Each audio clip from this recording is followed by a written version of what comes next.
제목만 보면 이 사람 제정신인가? 라고 생각하실 수도 있을 겁니다.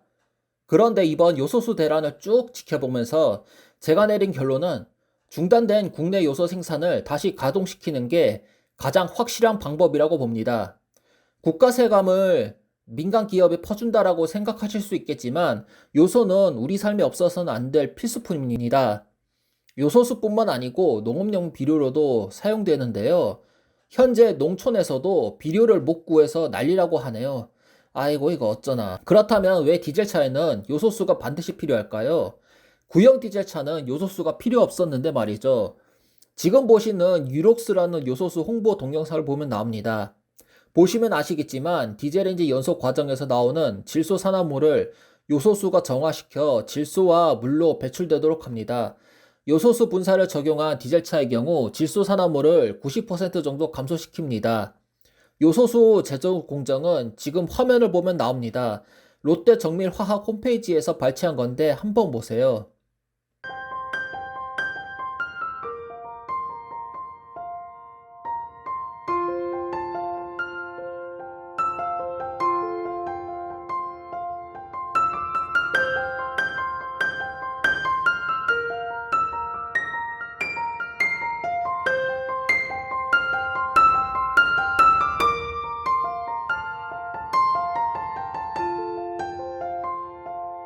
그리고 정부가 한때 산업용 요소수를 차량용으로 사용할 수 있도록 한다는데 저는 반대합니다.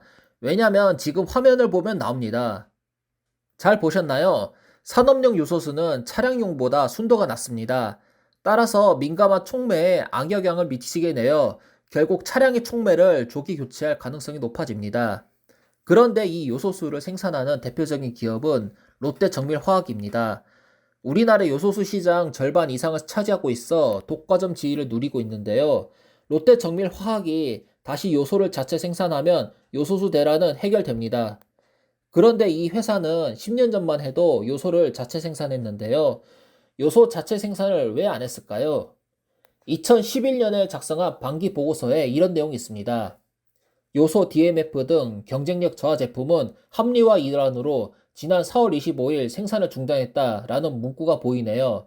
즉, 2011년 4월 25일 이후 요소를 자체 생산 안 했다고 볼 수 있습니다. 실제로 이해 반기 보고서에 나오는 공장 가동률을 보면 요소는 실제 가동일수 평균 가동률이 절반 이하입니다. 그럼 왜 요소를 중단했냐? 답은 간단합니다. 자체 생산보다 수입하는 게 원가를 더 절감할 수 있기 때문이죠. 기업의 목적은 무엇이겠습니까? 바로 이윤입니다.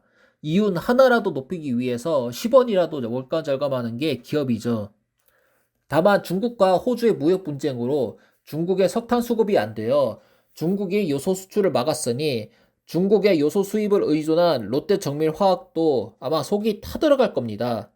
뭐 사실 롯데정밀화학도 정말 중국이 좋아서가 아니고 중국에서 사는 게 여러모로 효율적이라고 판단해서 중국에서 주로 요소를 구매했겠죠. 기업이든 국가든 요소를 빨리 확보해야 되는 상황인데요.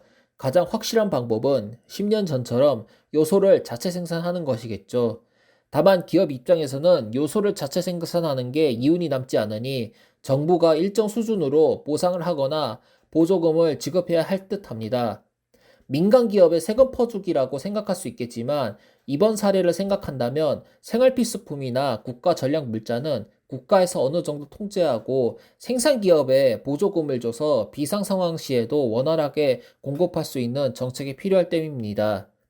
정보 탓을 할 생각은 없지만 이번 여소수 상태는 대응이 좀 늦지 않았나 싶네요. 이번 영상은 여기서 마치겠습니다.